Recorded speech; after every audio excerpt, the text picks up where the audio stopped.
Welcome to Linkedpreneur Stories. Welcome back to Linkedpreneur Stories. We are live. Good evening, good morning, good afternoon to all of you, whichever part of the world you're tuning in. Tell us how your day was. Here I am, yet again, another episode with another fabulous guest today who have made it to the top, shared their expertise, their strength to just uplift everyone across the world. Today's episode is indeed a very, very, very special episode. Are you ready for it?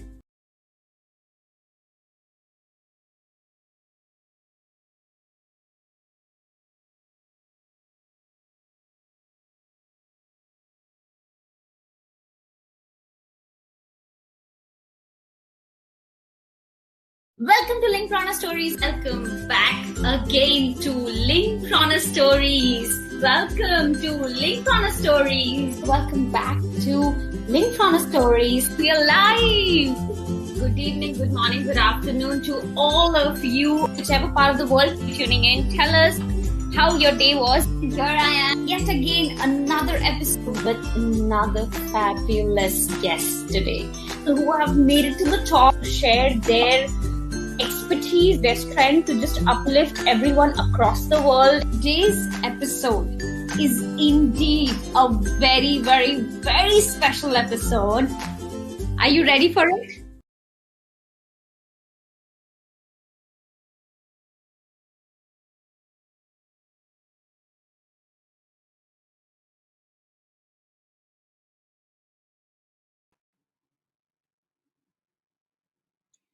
Hello, everybody. Welcome back again to Linkedpreneur Stories. I know you've heard that enough already, but today, failure.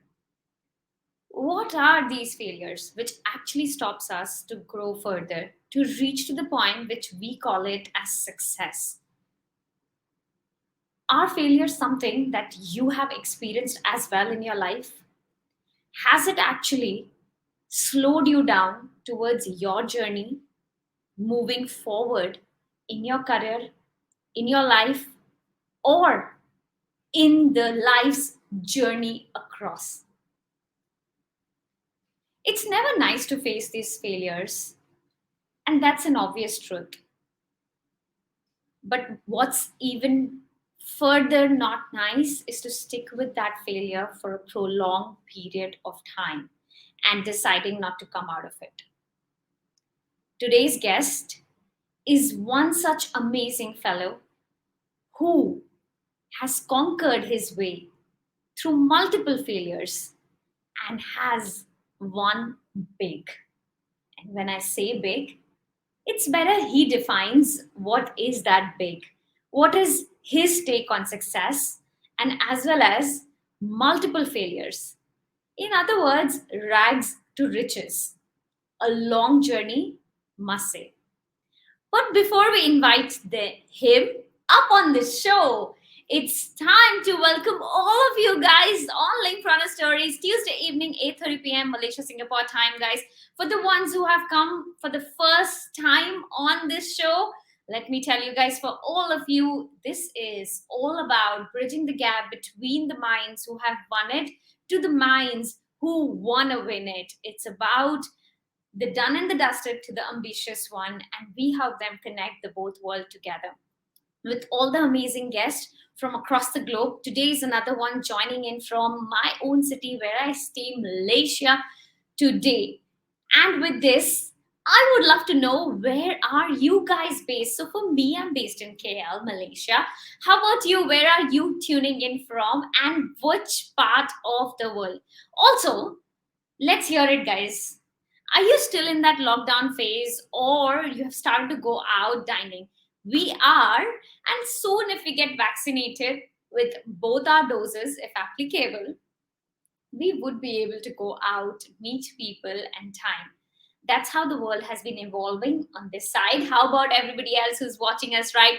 Hey guys, it's lovely to see you all. I can see Yoong, I can see Rakesh, I can see Anil, I can see Prakash. Hey guys, welcome, welcome, welcome. Hey Jocelyn, hey Darpan, hey Ranadev. Hi guys, it's lovely to see you all up here. Bring it on, bring it on, bring it on. Hello, hey, doctor. Hey, hi, hi. I can see a Facebook user also coming in. So, hey, I can't see your name in the back end. Do want to activate your settings to let the system detect who you are. Yes, someone from Facebook says still under lockdown. Yes, if Malaysia flag, absolutely. Malaysia bole lockdown. 20,000 plus cases, guys. I think it's better we stay on the lockdown for a little while to just come back to normal and really have a safe ride outside. We don't want to be petrified when we go out. But with this, let me invite up on the stage with me my co host. And for the ones who have been on the show already, you know it. You know him, and you know what he is going to share with us as well. Are you ready for it, guys? So give it up for hey Anand. Let's have you up with us on Linkedpreneur Stories. Hi Anil, you wanna unmute yourself before saying anything? Hello, hello, hello, everyone. A lovely evening to all my friends out there in Malaysia and Singapore. And yesterday was a national holiday in Singapore, and I think Malaysia is following it today. So Malaysia has a holiday today. Hello, friends. So, Khush, what are you doing on the show today? It's supposed to be on holiday, isn't it? Trust me, Anil, if it weren't for you, I wouldn't have even come to know that today was a holiday in Malaysia. You know, today morning you made me identify that yes, this is a holiday in Malaysia. But no complaints, guys. It's not like loaded with work or something. So don't think otherwise. Yes, I was working and actually with so much of fun and enjoying every single moment of it that no complaints at all.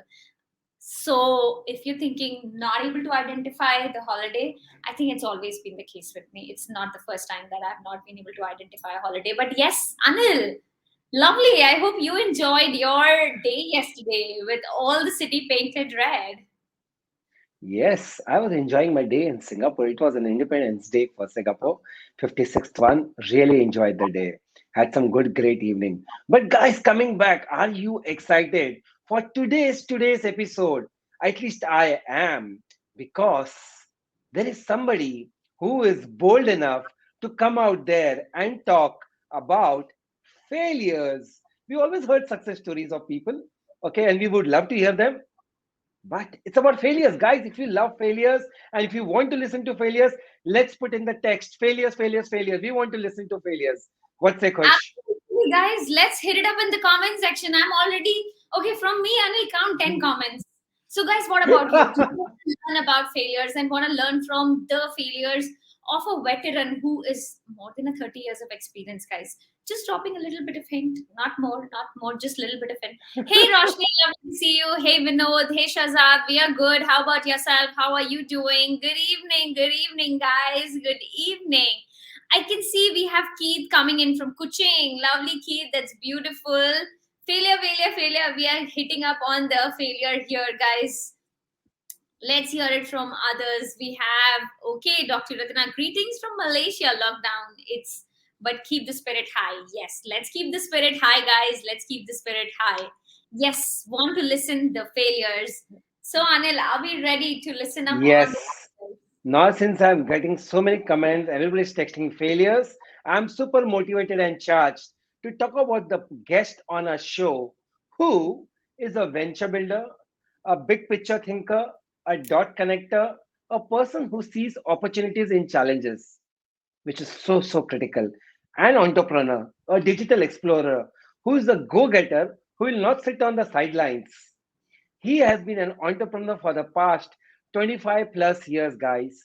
He embarked into his digital entrepreneurship in 1996 in Australia with WTO, which is World Trade Online. And today, he is the co founder of Pulsify, which is also known as Science of People, and has worked with some great organizations in the past and has been an investor with companies like Jirnexu, Involve Asia, Control Shift. He is also known as a pioneer in the digital scene in Southeast Asia and an active angel investor. He's not only involved in the industry and is sought after of his vast experience in the overall Southeast Asia. Let's welcome and put our hands to Pete Yoong from Malaysia. Hey Pete, welcome to the show. Hey, Coach. Hi, Anil. Great meeting you. Thank you very much. Great catching up with you, Pete, once again. So nice to have you on the show. Absolutely, Thank you. Pete. It's beautiful to have you. Thank you so much, Anil. See you shortly. Sure. Bye bye. So, hello, Pete. Welcome to the show and exciting journey. Congratulations on your funding with Pulsify. I think let's start it with that. Let's start with the success first. We have so much in queue for the failures, but I would love to congratulate you for the funding round. I know it was earlier this year, but yes, congratulations. Thank you much, It's Coach. Really appreciate that. pleasure, Pete.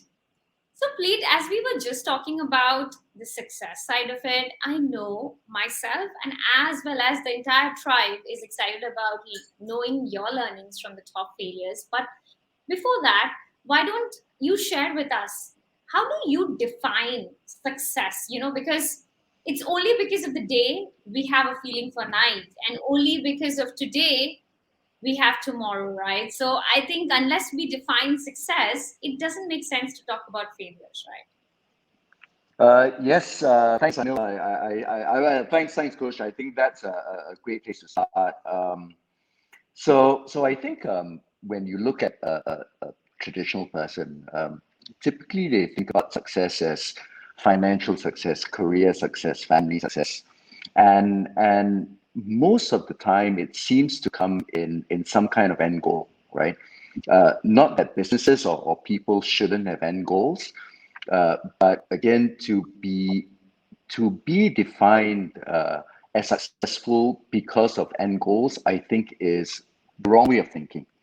And if you may allow me to say, I actually think success is much more of a mindset than an end goal, right? Because that definition actually depends on you and not the people around you. And it becomes actually quite dangerous if it's based on the people around you, right? So success is a mindset. Success is a mindset when you go through challenges that you want to get out of it. Success is a mindset of goals you want to build to.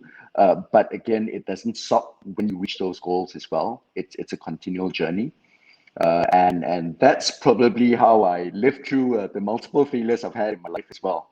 So And I think for that matter, Kush, I don't consider myself successful. I consider myself as successful in my life journey, and I'm happy with my journey, but I don't consider myself a success. so. That means, of course, I like the way you define success, which is right in our mind. I mean, it's the right mindset. But yes, Pete, winning this mindset is also not easy. I would first like to ask you: did you always have that mindset, which is a Oh, success-driven mindset, or was it okay. a journey? So maybe I'll go to my childhood. I think I was destined for a life of failure. If you look at what life dishes out to you, right? I was unfortunate. My single my I was brought up by my mom alone, and at 11, my mom became extremely sick. So essentially, I've been I had to be the sole breadwinner for the family, for me and my mom, since I was 11 years old. And we were extremely poor. I mean, there were even instances where I've slept in the drain before, as a young boy, right? And we were extremely poor, right? And being extremely poor, I was a hawker in the street selling fish balls and chicken wings to help the family survive. And because also we were very poor, I never completed my degree, so I consider myself uneducated. And in that journey also, I think I was I think the mindset then was really just how to survive. I consider myself a street rat. I mean, to survive on the streets, you had to join the gangs and all that kind of stuff. So I grew up in an extremely bad neighborhood in that sense as well, right? And all those friends from those days were, I mean, I did some research 10 years back. A couple of them are in jail. A couple of them have been hanged for murder. Um, most of them are dead. I couldn't find any of them anymore, my childhood friends. And I think I if the thought is, would I be successful or would I find any success in life? Based on that paradigm, I think I should be either dead in the drain or locked up in jail or a murderer as well, right? So I don't think I was set up for success. And I think also it's the mindset of what limits you. And while I was extremely fearful of growing up poor and unsuccessful, I think that drove me to be able to want to be successful, or want to make a good life for myself, or want to make an impact for myself. I think, Pete, you got me a little too speechless with the journey. I mean, nobody looking at you can ever guess that you had that kind of a childhood, because 30 years industry veteran, have changed or revolutionized the marketing space in the region, and the same person, I just take some key terms. I mean, not having the money or sitting with the wrong companionship. Pete, I have to ask you this. How did the transition happen? I mean, because when a person is in that stage of life, it is not easy to come out of it. It sometimes just seems too comfortable as well. And when you go to the other side of the world, it may not be so welcoming as well, because you're coming from a different world altogether. How did that happen, that transition? Well, I think it's a combination of really wanting to make something out of myself, together with probably a lot of fateful luck, right? Landing jobs that I could land, right? So as a young boy, I've always been extremely passionate about marketing. And I thought basically then when I was growing up that communications changed the world, right? Communication changed the world. And I wanted to be part of that. But when I came out of the army, so I'm Singaporean, I'm living in Malaysia right now, but I'm Singaporean. Um, uh, Having a passion in communications, and really wanting to get into advertising, I applied to every single ad agency that you could find in Singapore. I think there were 56 that I applied to, if I remember right. Right. And basically, none of them accepted me, obviously. And always the reason was I didn't have a degree. And back then, in the 80s, I think a degree was very important in quite Yes, absolutely. a hot industry, right? So I couldn't get a job in marketing, and the first job I took up was actually selling jewelry on the street. So I was a street seller, right? And it was the only job I could find. But I was thankful that a sales director from an exhibitions company, which is also in the communications realm, offered me a job after I sold their company a lot of jewelry, door to door, right? And funnily enough, my nickname in the company was Bo Tak Che, which in Hokkien or in Singapore it means uneducated. So I was the only non-degree uneducated guy, which I was called uneducated in the company. Oh my But God. I was, Okay. yeah, but I worked extremely hard. And in a short period of time, in 5 years, I went from both sales executive to international head of sales and country manager of 2 countries for that company. I was the highest paid person in that company as well at the age of 25, 26, right? Earning 16,000 Sing way back then. And that was, it was just a hard work, I suppose.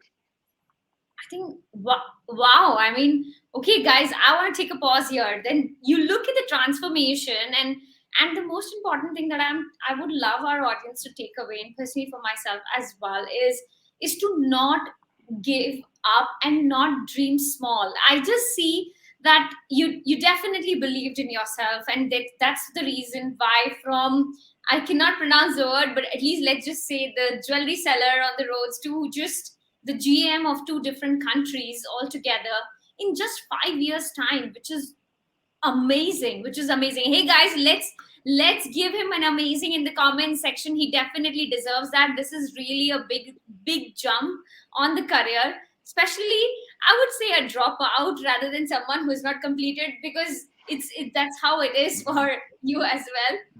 But with this, for all our audience, hey guys, You don't want to keep his failure stories only with yourself. Share it with your network. So do make sure to hit this share button, because this story needs to be taken to the world. At the same time, there is going to be an audience segment, guys. Yes, very soon we're going to go to the audience segment. We're going to bring some of your questions. I can actually see some question already coming in. So do make sure that you keep sharing your questions, because when the time is right, we're going to bring it up to Pete and you can ask your direct question to him. With this, Pete, of course, I think the journey really took a huge turn for you. And you mentioned earlier that you were destined for failure, but your fear of that failure actually led to thrive for changing the life for better and for a successful journey forward.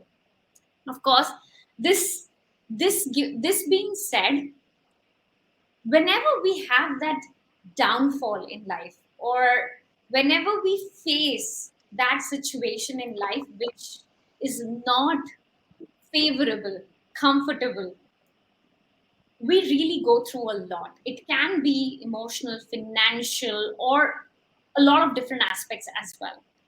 In your case, Pit, it was absolutely different. You had your family also involved in the early days, where definitely everyone had a tough time. Then the journey moving forward, evolution, and then moving forward, moving forward. How do you, if I ask you, manage those drops in life or challenges in life from the mindset point of view? Because you have already dedicated success to mindset. So, what is that winning mindset? What are the key things for this winning mindset? So what I would like to say, but it's not true, is that I just push on, right? That you go through failure and you great and you just push on and all that kind of stuff. And I think that's what a lot of people tell in their stories. However, in terms of really getting into terms with failure, I think sometimes it's also important to be able to know when you're failed and there is no way out, right? And when it's time to move on. And it's really not about the success and failure, although I think these are triggers, right? So again, after my corporate job, I became extremely arrogant. I thought I was young and successful and all that, and that's where I dove back into entrepreneurship. And for the next 7, 8 years, I was failing over and over again, right? And within those, I think there were quite a number of companies I closed down. Some were surviving, but nothing really moved my world then, right? This was before my digital journey in '96.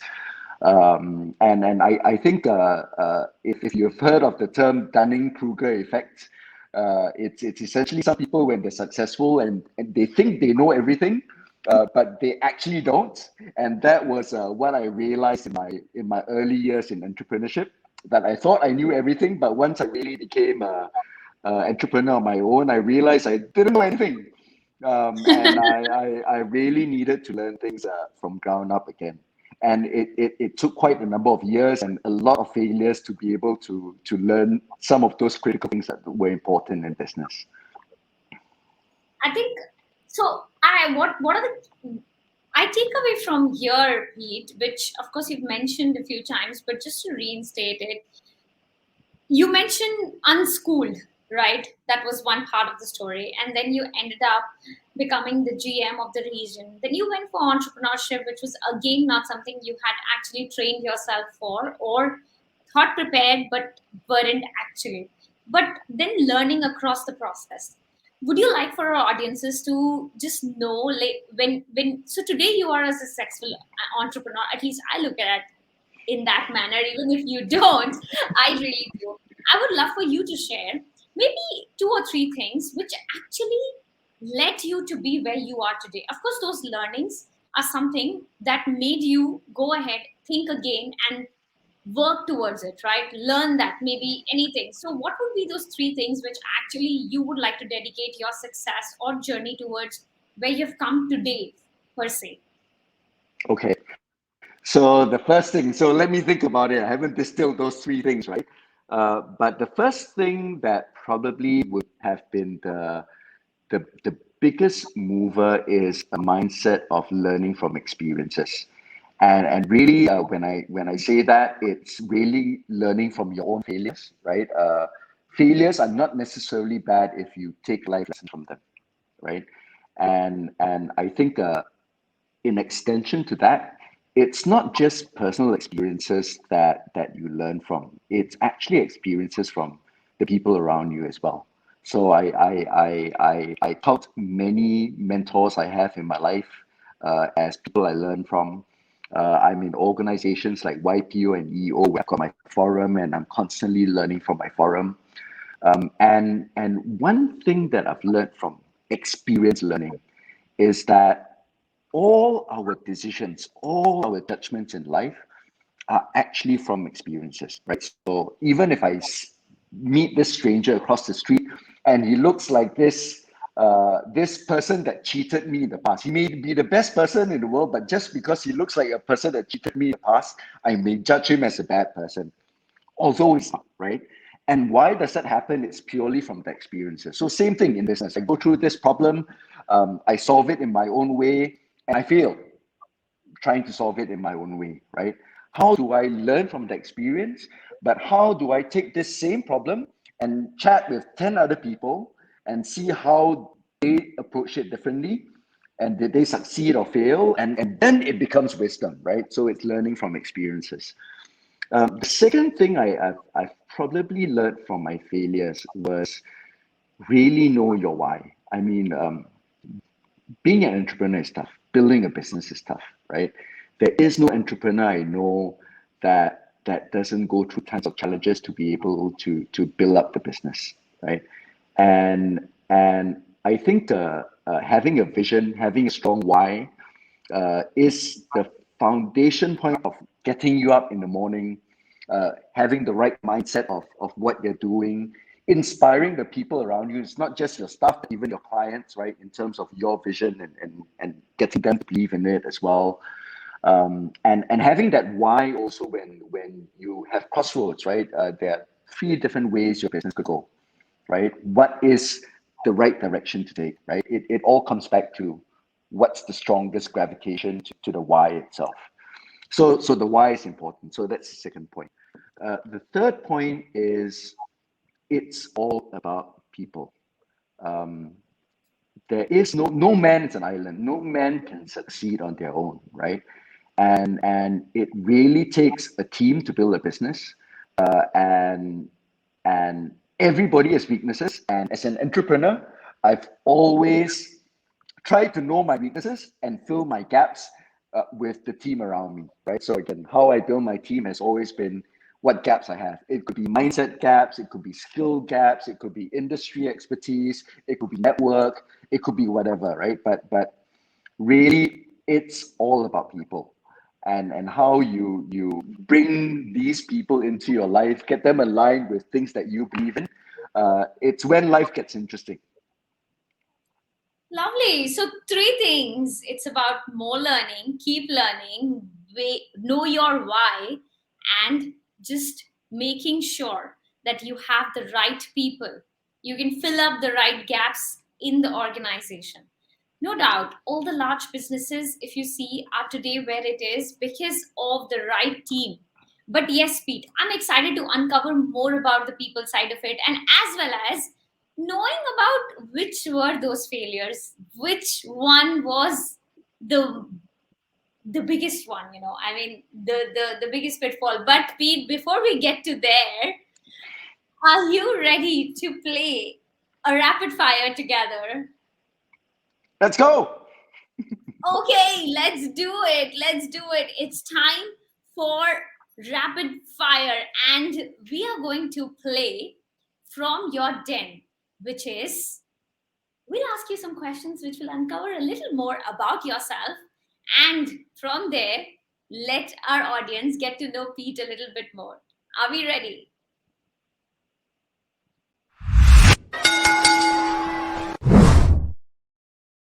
So, Pete, you talked so much about learning from people's experience. And that's my personal favorite also. I really love watching documentaries and I really love talking to people. I think that's one of the biggest motivation of doing Linkpreneur Stories, so that we can learn from people like yourself and from their experience. So, one person in your life, Pete, who has been a biggest influence to your success? Wow, there are too many to count. All my forum mates in EO and YPO, and then there are 17 of them.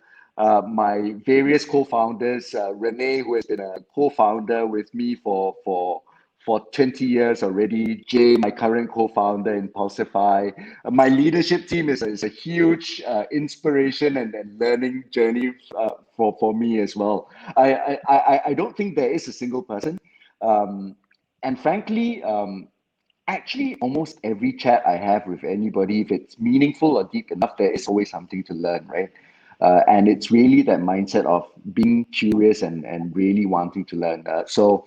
And again, my many mentors as well. So it's all about people.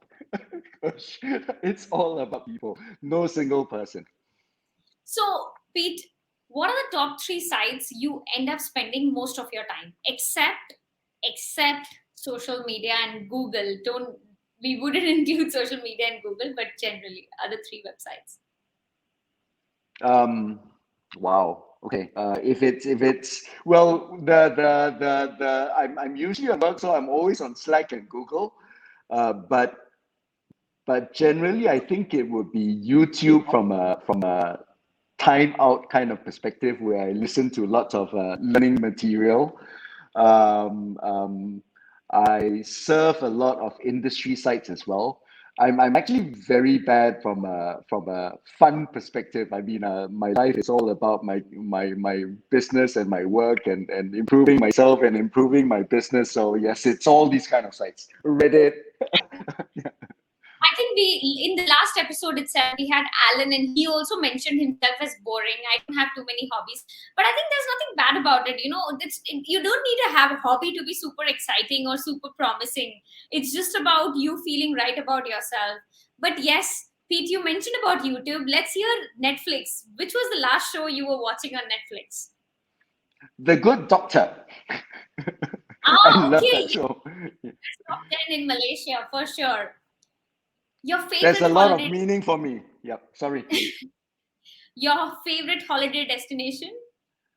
Oh, I'm not big into holidays, Kosh. I used to travel a lot, and it's mostly for business.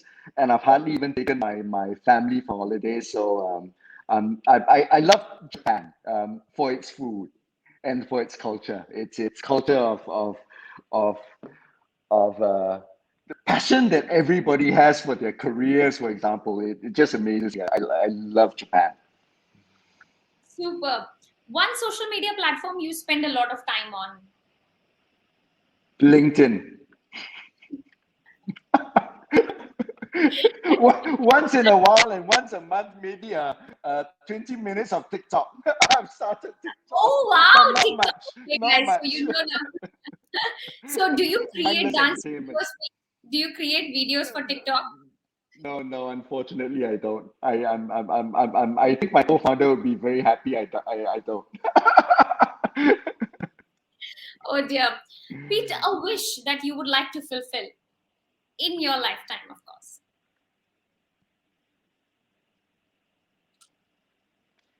Finding enlightenment.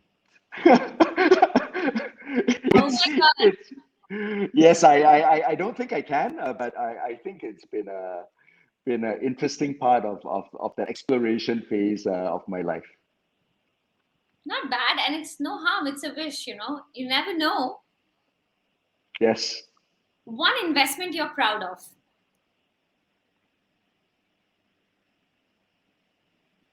I think a great investment I had was actually in Genexu. In Malaysia, they call Ringgit Plus as the consumer brand. And when I invested in them, I actually invested in them because I saw them disrupting my business in control shift. Then it was called Better, I think, or was it Control Shift already? And how they've grown from I think when I invested in them, they were doing like 30,000 ringgit in revenue or something like that. And in their last round, I think they were worth something like 70 million US. Yeah, I think that's been a great investment, but not only just because of the investment and in terms of returns, it's really investing in a great team and really seeing them execute well. Superb, not bad. I think that's amazing. We are coming to the last, almost the last questions. Animal you resonate with the most? Dog. Okay, okay, not bad. Superb. Loyal. So I think surely we were taking that guess for sure. And finally, your favorite sports? What's that? Barefoot water skiing Really? Okay, not bad. or Awesome. racing cars. Okay. Are you a book person or a podcast person? I'm definitely much more of a podcast person because I'm getting old and I can't read very well. So, which podcast are you listening right now? My all-time favorite right now would definitely be Masters of Scale by Reid Hoffman. Oh, not bad. Okay, that's nice, guys. So, all the podcast listeners, you know what he's listening. You want to go check it out and see what it is. But with this, I think Pete really enjoyed uncovering so much about yourself and specifically the part where you talked about the mentor. I think we learn from everybody, and that's true. That's really, really true. And I relate with that the most. But with this, a big round of applause, rapid fire. We did not only uncover those things alone, we uncovered a lot more than that. But with this, of course, Pete, I want you to share with our tribe in this journey of 30 years specifically, was there a point which was the lowest in your life and seemed like the hardest to come out of? There are many low points in life. Um, and if you're specifically talking about business, my first .com business was a catastrophic failure. So World Trade Online, which you mentioned earlier, it was started in Australia. Then in 96, we were trying to leverage off the new internet technology to be able to build real-time B2B exchange. So in concept, what it is or what it was Alibaba with real-time trading as a concept. In terms of the big wins, we were endorsed by the World Trade Organization. We built up the first global carbon credit trading platform. Last round of funding, we are valued at 250 million US. We were underwritten for an IPO. We're supposed to do an IPO in 2001. It was supposed to be $1 billion IPO, the largest tech IPO out of Australia. And the dot-com bust happened and we died. Um, and I think it's not. I won't just blame the dot-com bust. In hindsight, it was we didn't execute fast enough. We didn't build revenue fast enough. Um, uh, uh, uh, uh, we just weren't up to par, right? We died like many of the other dot-com companies that should have died. But having said that, it was still an extremely painful journey. I can imagine you were valued for IPO. I mean, just getting there so close and then dropping off the cliff. It's like you are just getting to the top of the Mount Everest and you finally saw the oxygen meter dropping to an extensive level and you had to just come down back rolling. How was it It, like? Pete? it was catastrophic. I think post that episode, I was close to suicidal, and it was a bad time in my life. During that time also, I had lost my first son, who was 3 days old when after he was born. Right, so it was a catastrophic time in life. Um, but I think I got out of it pretty fast, and I think the bottom line I was really looking at was, aside from this failure, which it is a failure, right? what are the lessons you can learn? What are the good things that came out of it, right? And I realized this was the first time I had conquered the world, global domination as a business idea, and I took partnerships with WTO and stuff like that, and I think those were great lessons, and it also lifted up the the the level of the playing field in the kind of people I was working with as well, right? Even later in life, in my digital marketing journey, where we represented all the big brands, like so we first started with Yahoo and MSN, and we were the exclusive reps for them, right? So we were working intimately with them, and later when Facebook came, we were Facebook, we were LinkedIn, we were Spotify for the Southeast Asian market for these companies, right? Um, and while that business eventually failed, or we actually sunsetted that business because we saw that business being disrupted, uh, it was an amazing learning journey. I mean, really to be able to engage and know the insights of all these companies and how they work, and why did Yahoo fail? Nobody ever thought that a Yahoo could ever fail, right? They were the Google or the Facebook of way back then, right? But they did, and the lessons learned from those episodes in life. Before I go further, Pete, I'm sorry to hear about your loss. Little did I know that that time of your life was so, uh, no words. I can't even express it. But kudos to you. I see the positive side, how you're looking at it, and you're focusing on the lessons that you learned from it, and it was life changing. And the way you're framing it, guys, just imagine if so much has happened and still a person is looking at the positive side. It takes a bit of a journey to go there. But yes, that's the reason why he's here with us today, to just tell us that it's possible, to tell us, yes, we can do it, to tell us, yes, we all go through bad times, but it doesn't mean that it ends there. If we look at positively, there's so much that we can take it from there. And Pete, would you like to take us through that learning, some of them from that time of your life? You mentioned what was your some of the big takeaways, like lessons learned from that So pitfall? big takeaways were everything can be disrupted. Anything can happen in life. You just need to be ready for it, right? I mean, in my 20-year journey in digital media, we were disrupted so many times. And we pivoted and we acquired companies and all that kind of stuff. I mean, it's really a journey, but it's the mindset in which you take the journey that's important. Not really looking at failures and successes, because those are results. Those are Mm, end results, not something that you focus on, right? A lot of people say, I want to be rich, but if you don't do anything about it, it's an end result. It's from things you do that you become rich. You don't focus on becoming rich, you focus on the things you do, right? And that's the journey that people should be thinking about. I think too many people waste too much time thinking just about the end goal, without thinking about what they need to do to be able to get there.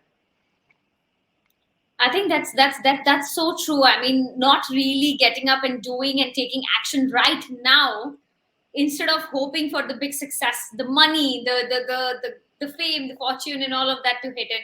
But that's true. I'm really glad, Pete, that you were so candid in sharing that. So many times we would even try to hide off our failure and not really come in the public and talk. So, yes, a big round of kudos for you to be so candid and coming forward and talking about it. I remember speaking to Han on the show. So, because Han has also been here from Bring It Plus, and he was itself sharing his journey, and I could relate it. He was so candid in expressing everything. And then at all out, even putting across how important is the people out in the company. And I relate with you as well today when you mentioned Pete. So Pete, earlier you talked about one thing, which was gap, and that's people filling in the gap, right? Because as entrepreneurs alone, we can't be multi-billionaires. Let's just, I mean, it's the team, or it's the people, it's everybody together that makes it happen. But it's not easy for everyone to find the right match, to be able to find the right team members. And today you have hundreds of people working for you, hundreds. How did you make it possible for yourself where you can climb up the ladder and get those people to support you at the right place at the right time? Wow, this is a complex question, Kush. Let me try pan everything in, right? And try to answer it from that perspective. Um, so number one is your life experiences actually can teach you a lot, right? So again, my personal life experiences was everybody has the potential for greatness, right? Even a lowly street rat, uneducated street rat like me could build a career for myself, right? And based on that, over the years, I think I, I I built a few businesses, and a lot of those businesses were focused on data, and that was in a digital marketing world where we built tons of data, understanding consumers, and mapped them to brands, right? And Control Shift was a company using AI to understand consumers and optimize media and stuff like that. But but in my journey as an entrepreneur, the biggest realization was that for every failure and every success that I had, it always was all about people, right? So every time I managed to build a great team or cobble together a great team, my chances for success were much, much higher. And anytime I failed to build a great team, I probably would fail. And there was a larger realization to even failing with building a great team. What I realized in that backtracking was that even if one person in the team were wrong, in a startup team, you would fail as well, right? And it's not the entire team, it's just one person. And I'll give you an example, right?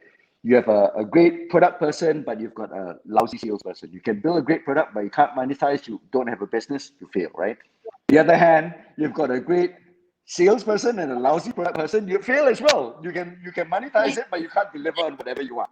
And these are just two pillars in the business, right? And Right. every pillar needs to work, right? And with these big realizations via failures, via successes in life, that's where, as part of that journey, I realized, hey, my biggest wish as an entrepreneur or the legacy I wanted to leave behind was really to help people find their greatness. And I'm thankful that a lot of people that have come under my wing in the past, as members of my team today are extremely successful people, from executive directors of telcos to country managers to senior executives in LinkedIn, Facebook, Spotify, and Google, group CEOs of public listed companies, all people that I help groom, right?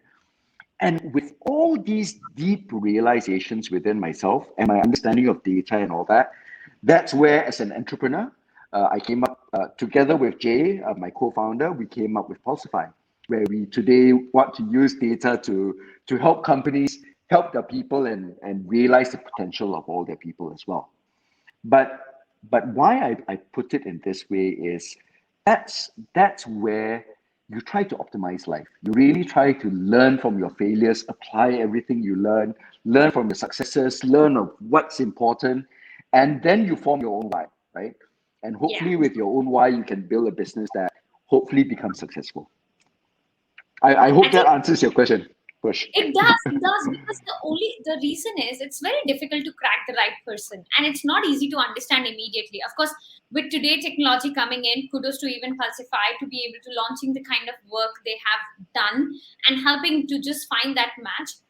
I would definitely say that this is where you learn from the problems of so many startups and businesses that you've been, and then finally binding it all together with those experience to come up with Pulsify. And I think that's where we always say, right, guys, do not launch a product, solve a problem. And that's where you go and you meet that success line. But with this, Pete, it's time for our final rapid fire for the day. And for everybody else, guys, after this, we are going to take one or two questions from the audiences. So do not miss out. This is your moment to ask him your questions. If today, yes, you can. He has promised to spend a little time and answer those questions, right, Keith? Yes, happy to. let's do it. So, guys, if you have your questions, push it out in the comment section. And with this, I'm gonna go to the rapid fire. Pete, are we ready to rock and roll once again? Let's go. So this time it's gonna be head or tail. 2 words I'm gonna give you, and you tell me which one do you relate with the most. Are we ready for it? Yep. Okay. Growth or profit? Grow. Friends or family? Family. Startup or corporate? Startup. Tactical or strategical? Strategic. Work or play? Work. Work is play. Netflix or travel? Whoa. Netflix. Okay. Since you come from marketing space, let's touch upon a little bit on that. Organic or inorganic growth? Scale growth. Okay. I'm sorry. Yeah. What's inorganic growth? It's about paid or it's about non-paid growth, which is at the thesis. Okay. No, scale growth. Yes. So inorganic growth. Okay, great.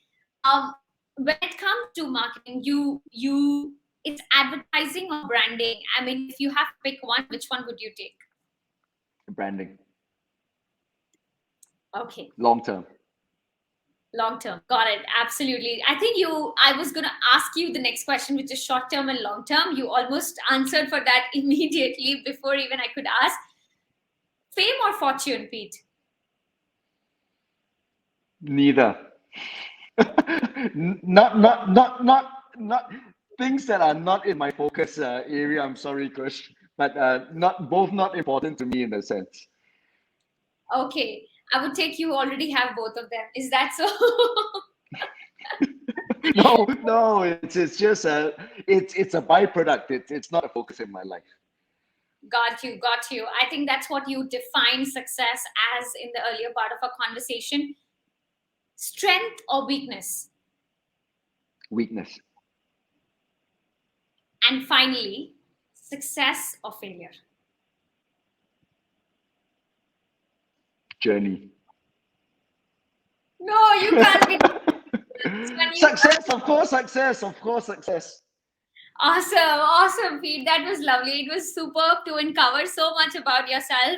And I'm excited to now jump into the audience segment and take a few questions from here. I see a few questions already coming in from our audiences and a few little old one as well that was shared earlier. So let's hear it. Okay.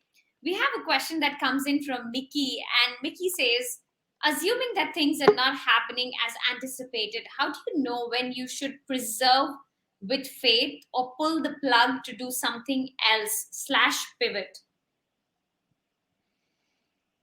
I think the only way you can best really approach it is only of one of two ways, right?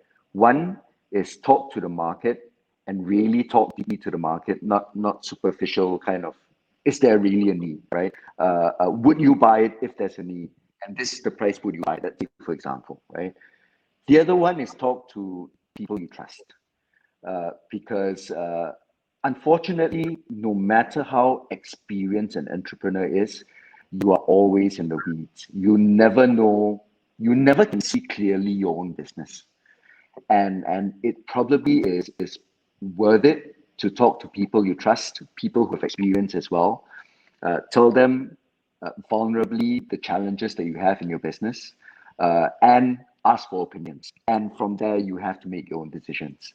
But especially when you're in a jam, never try do it on your own. It's actually very dangerous. You're never in the right mindset, right? Yes, so talk to people around you. That's the only way. That means we ourselves may not be the right judge of the situation, so it's better to get external help and get some direction. Okay, lovely. Let's take the next one, which is coming in from Yap. So Yap says, can Pete share with us how you deal with stress and name one typical example to let us learn well? I don't deal with stress. I don't know how to deal with stress. I'm stressed all the time. so, so, I'm sorry, Yap. I try and meditate. I'm thankful I have a sauna at home, so I do my sauna and swim at home almost every day if I can. I spend time with the family. I try to take my mind off work, although organically I can't take my mind off work. Work is life, right? Um, but frankly, if for friends that know me well, I think they say I thrive on stress. Even if there's no stress, I'll look for stress. So it probably is a driver for me, and I don't know how to handle it very well. So I'm that's sorry. candid with you. Okay, that's really, really, really nice. Yeah. So I hope you got it, but definitely some activities can give you a mood shift. That's what Pete shared with us. And we have a question that's coming in from Muhammad Hassan. He is a founder CEO, and he says, how success turns into failure, and failure leads confidence and eventually success. I mean, that's a long question, and that came in actually the early part of the call. I think, Pete, you've already explained a lot about the same question, and you've shared so much along the lines of our discussion. Would you like to add anything, or it's good enough already? So just a note again, because I'm in EOYPO, I have the opportunity to be in a forum where people are extremely vulnerable about their challenges in life. And there isn't a single entrepreneur that I've met who has got a successful business that has not gone through tons of failures and challenges, right? No matter what anybody sees from the outside, it's never the same on the inside, right? And I think it's really the ability to be able to navigate through these challenges in life or failures, and which directions you should take, and thinking both in the short term and long term and stuff like that. But there is no successful person who has gone through tons of challenges. And if you choose to be an entrepreneur and you are an entrepreneur, Mahanil, is that the name? That comes with that choice that you have made. Entrepreneurship is not easy. It's a tough journey. Yep, I 100% agree with that. It gives you a topsy turvy ride. I always like to call it a roller coaster. You don't know, a moment you have a high, and the next moment you just fall deep. But yes, final question for today, which will be coming in, Pete, for you, is from Athar. How do you see the coming 24 months in terms of upcoming crisis, opportunity trends, and market insights? I think that's a beautiful question. I really loved it. Great one. Um, so the ball is in the air. I really don't know how to answer that because there is no end in sight, right? It's been second, third, fourth wave. People are opening up, numbers are going up. The world may just one day just live with COVID, right? And be able to take the risk to let life go on. So on that front, I really can't. I think an oracle would be needed to have that answer. But what I think is important for anybody who feels affected by this is really to think about what are the opportunities that come if things don't change. And even within Pulsify, we've needed to change focus here and there, and really monitor market changes. We're lucky to have grown 2x last year, even at the heart of COVID. But there are opportunities in crisis, and I just wanted to stress that there is opportunity in crisis, and that's actually the Chinese word of crisis. It's opportunity from crisis. Yeah, that's Well, so that's very well. yeah. That's very well said, because it's.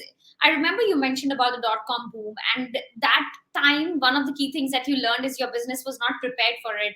I think right now agility and fast adaptability is the only thing that we have with us to make sure that we can just go on with the moving times. I was expecting by December that by this time we could all travel, because December already Malaysia was opened up. People were traveling, enjoying Christmas outside of their homes. But then who knew that we'll be back again in a super, super, super strict lockdown? But yes, I think Pete very well said. It's just about being a little more prepared now. Actually, there's a story I like to tell, Kush, on something I learned actually on Masters of Scale, right? For those who really want the answer and look at inspiring stories, I think the Airbnb story is an insane one. So search it up. There are a few interviews, and the most recent interview on Airbnb, how they should be dead. I mean, with the pandemic, travel is dead. Airbnb is dead, right? Um, but from almost dead to switching things around, to turning the story around, to even IPOing at the heart of the pandemic, and really seeing a huge share rise from that. And nobody could imagine that that could have happened, right? And that is really the difference between a great mindset facing challenges and all that, and being able to come out of it strong, super strong. Very well. I mean, Pete, definitely. I was just watching a video the other day and it shared about the entire story of Airbnb. And coincidentally, you also mentioned them. They definitely are a great epitome to look at how they have turned upside down their journey, which could have been a closed business by now. But with this, Pete, I would love for you to share if there are any final words for our audiences when it's about failures, when it's about success, when it's about entrepreneurship, investment journey across our life. If there is something that you would like to share with our audience. I think I'll just go back to the first statement I made, and that success is a mindset. It's not the destination, right? And if you're able to breed a mindset of success, and success would be coming out strong even via challenges, right? That would be the life worth living. Wow. I think that's beautiful, Pete. And I'm so glad that you were with us to share your journey in such an authentic manner without thinking even twice and then coming forward with even how you came out of it. I loved your answer for the stress side of it. Definitely, that's my favorite. We don't know sometimes how to really come out of the situations and we just live with it and manage it in some manner. And that's so candid and that's really sweet of you. But with this, Pete, of course, I have to say a big, big, big thank you for being on the show. But it's not time to wrap it up. There's still something more for you. Hold on, I have a surprise, and the surprise is going to come in from Anil himself. So bringing back Anil back. So Anil, welcome back. Hi, nice to see you, all of you. How, man, such an interesting insights. Seriously, seriously. Pete, thank you so much for being on the show. It was such amazing to have you and listen to all your stories and the real insights from you. Thank you, Anil. Thank you so much. So, Pete, that was not the surprise. That thank you was okay. I mean, that thank you was meant to be, but the surprise is coming in. So we actually, so Anil has a different name on Linkedpreneur Stories. We call him the 60 seconds guy for all the right reasons. So why do we call him that? I think let him define it. Anil, I leave it to you to explain why are you the 60 seconds guy. Oh, I don't mind that. And of course, this is for Pete, but most of our community, network, and tribe know about this. But yes, I've been in sales for more than 2 decades plus, for close to 22 years. And in sales, and you being an investor, you realize this. There's something called an elevator pitch. Suppose if I meet Pete in an elevator from level 1 to level 24, I will get probably only 60 seconds from Pete to impress upon about my product or my brand, which is linked on our stories. And that's where I've done it really very successfully in my career. And that's why I use this elevator pitch to my advantage. And I'm called a 60 seconds guy. But taking that to Linkpreneur Stories, I normally sum up the entire conversation of our guest who comes on the show, which could be 45 minutes to 60 minutes, and sum this up into 60 seconds. And that's the surprise for you. Are you excited to hear your 60 seconds? Yes, I love it, Anil. Okay. Awesome. Then that's my 60 seconds for you. From a boat tuck chuck guy to a millionaire, which is, of course, from unschooled to a millionaire, so many stories which you shared. You talked about the first important thing was success is more of a mindset than the end goal. And it's the same mindset that limits you. So, guys, take a note of that. Your childhood life was nothing less than a roller coaster ride. And despite that, you emerged stronger and smarter. You talked about everything can be disrupted. What you can do is just being ready for it, nothing else. In a rapid fire, when Kush asked you, you asked something that it's the journey that matters. Success and failures are part of it. You talked about three learnings from failures. First, know your why. Second and third, try go and watch the whole live show. Then you talked about something called Dunning-Kruger effect. Again, people need to go and check this out. And that was my 60 seconds for you. But before I wrap this up, I would like to share a small quote from Khushbu and my favorite, which is an American billionaire entrepreneur called Mark Cuban from Shark Tank, who says that it doesn't matter how many times you have failed. It doesn't matter how many times you have failed. You only have to be right once. So you talked so many times about failures, but you've been right, I think, every time. And that's what we are learning from you. Amazing story what you shared. So beautiful Thank to you, have. Anil. You truly are the 60-second guy. Awesome. You rock. Superb, Anil. Just loved it. I personally also loved it. And Pete equally loved everything that you shared. It was so amazing. And let me tell you, Pete, the time when we spoke first, that was as soon as I'd kept the call, I can't forget that call. It was really amazing. And I went back, I actually shared with my partners as well, because not everybody you get such amazing insights in just 20 minutes. I think that was how long our call went because we had other commitments. And I was excited ever since then. So I'm so glad to really bring it to this point where your journey, thoughts, learning, wisdom, everything could also be brought to our tribe. Of course, never a time 30 to 45 minutes is enough to your journey of 30 long, amazing years.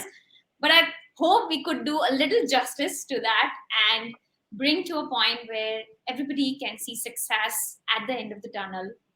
And don't forget, guys, Pete is one person who's definitely using LinkedIn at its best. So go all out and connect with him. Pete, would you want that to happen? Yes, please.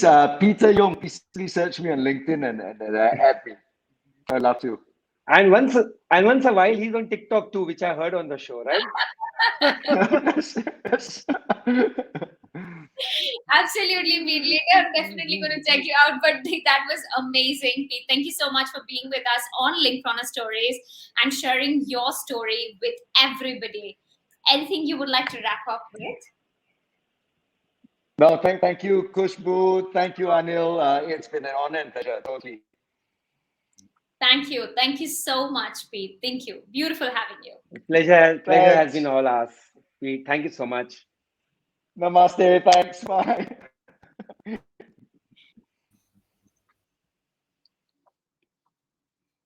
So, Anil, it was an amazing wrap to the show. Oh, wow. Seriously, I was just waiting for this. The amount of insights which Pete was giving and the way he was talking about his childhood life, his community, what he did, what he does to stress himself, de-stress himself actually. Amazing. Seriously amazing, Kush. Absolutely. And Anil, I would love, each one of us has gone through some sort of a failure in our life. And it's not that it has to be a big or a small, there's no intensity. It's all about us, how we take it. So True. we have some amazing audiences who are watching us. And I would love to learn from each one of you. You know, guys, I really love when you share your journey. I would love to know, how do you combat your failures, Right. your pitfalls, or the point in life which feels like there's no end to this, and you don't know when the day will come in, and all of those negative thoughts, how do you even come out of that, the stress, the negativity? We would love to learn from you. So, guys, one advice you have for our tribe to overcome failure, share it in the comment section. We want to go through it. And I can see some amazing people. They're saying, hey, Anil, awesome to see you. Okay, thanks for sharing. Thanks for the valuable insights, Pete. We have Mazlan saying thank you. We have Zuraida saying thank you, Pete, for the awesome sharing. Athar, awesome session. Thank you, Pete. We have Michelle sharing thank you again. We have Jocelyn. Thank you so much for your sharing, Pete. Great insights. We have Anil, the best. Okay, awesome, Anil. We have a lot of love coming for you for the 60 seconds. Definitely. That's superb.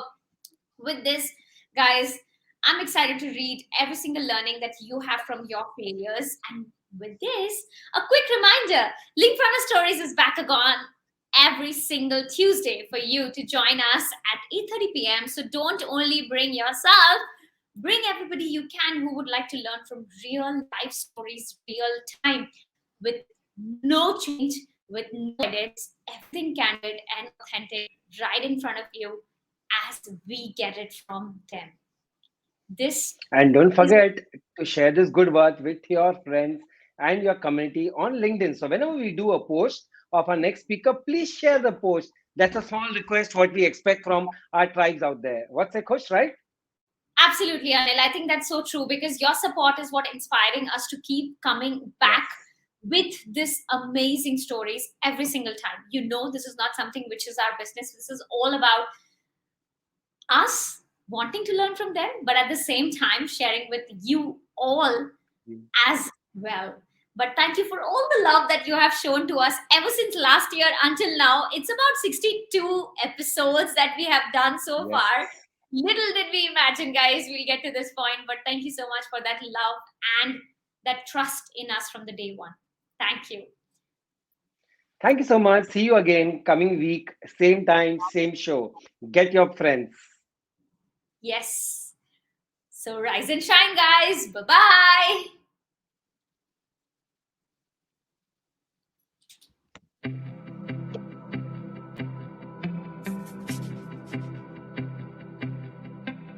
I really believe that bootstrapping is a process where every founder or every founder to be must go through. Well, Tony Fernandez at my age, at 40 years old, he already start asking money for hundreds of millions, and I'm just asking for a few millions. It's still not a big deal for me. I seriously love failure, and you cannot imagine how much I love failure. I look at failure as such a big blessing to me, you know. I am so thankful that when I fail, because it just means that I'm going to be so much better the next time. If you have all the money in the world, if you have all the time in the world, what will you spend your time and your money to do?